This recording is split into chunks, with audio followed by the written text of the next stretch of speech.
यह एक राजा की अद्भुत कहानी है। किसी नगर में एक राजा रहता था। राजा बूढ़े होने को आ गए पर उनको कोई बेटा नहीं हुआ, सिर्फ एक बेटी थी। राजा को बहुत चिंता होने लगी कि अब मेरा इतना बड़ा साम्राज्य कैसे संभालेगा, इसकी देखभाल कौन कर पाएगा।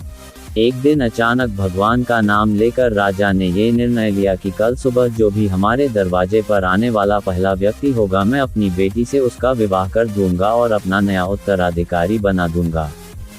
अगले दिन सुबह सुबह एक फटी पुरानी कमीज पहने एक लड़का दरवाजे पर दस्तक देता है। राजा ने प्रभु इच्छा समझकर अपने निर्णय के अनुसार अपनी बेटी की शादी उस लड़के के साथ कर देता है और अपना सारा राजपाट उसे देकर पहाड़ों पर संन्यास को चला जाता है। अब ये नया राजा राजपाट के बारे में जानकारी इकट्ठा करने की कोशिश करता है। राज्य कैसे संभालना है, युद्ध में कैसे जाना है, क्या तैयारी होनी चाहिए ताकि बहुत अच्छा राजा साबित हो। उसने अलग अलग काम अपने अलग अलग मंत्रियों को दे रखा था, जैसे राजकोष वित्त मंत्री को, सेना की बागडोर सेनापति को, और ऐसे ही अन्य कई मंत्रियों को अपने मंत्रिमंडल में शामिल कर रखा था।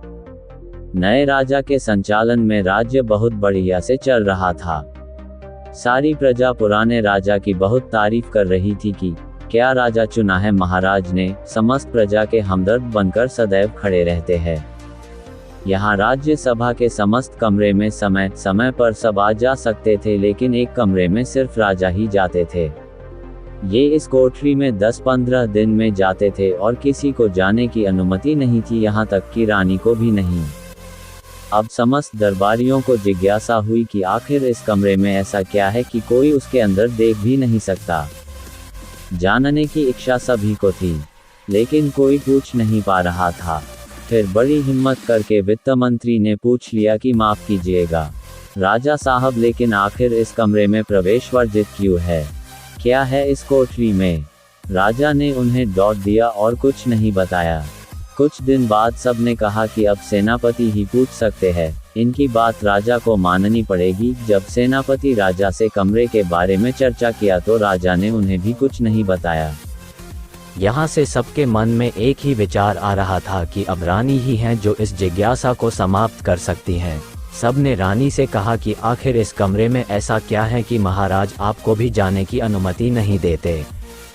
फिर क्या था, रानी ने तो एकदम जिद पकड़ ली कि अब तो मुझे जानना है।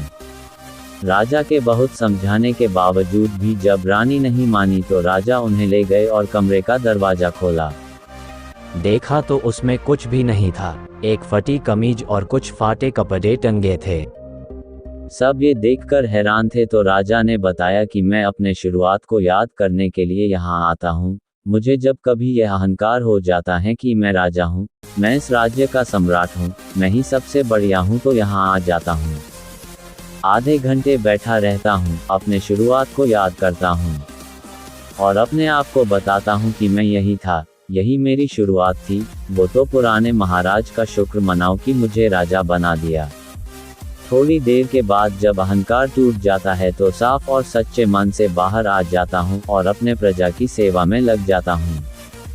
ये कहानी हमें बताती है कि अगर जिंदगी में कभी आपको ईगो आ जाए, आप अपने को बेस्ट मानने लगो, आपको लगता है कि मेरे जैसा तो कोई है ही नहीं, तो अपने शुरुआत को याद करिए, अपने स्ट्रगल वाली पुरानी जिंदगी को याद करिए।